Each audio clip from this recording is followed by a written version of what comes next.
بسم اللہ الرحمن الرحیم۔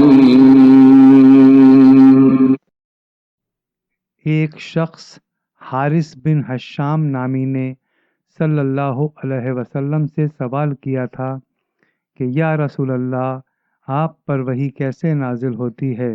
آپ صلی اللہ علیہ وسلم نے فرمایا کہ وحی نازل ہوتے وقت کبھی مجھ کو گھنٹی کی سی آواز محسوس ہوتی ہے، اور وحی کی یہ کیفیت مجھ پر بہت شاق گزرتی ہے۔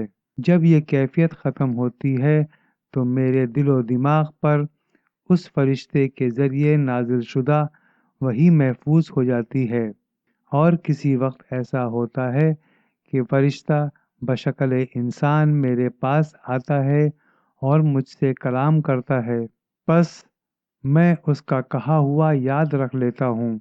حضرت عائشہ رضی اللہ تعالی عنہا کا بیان ہے کہ میں نے سخت کڑاکے کی سردی میں حضرت صلی اللہ علیہ وسلم کو دیکھا ہے کہ آپ صلی اللہ علیہ وسلم پر وحی نازل ہوئی، اور جب اس کا سلسلہ موقوف ہوا تو آپ صلی اللہ علیہ وسلم کی پیشانی پسینے سے شرابور تھی۔ صحیح بخاری حدیث 2۔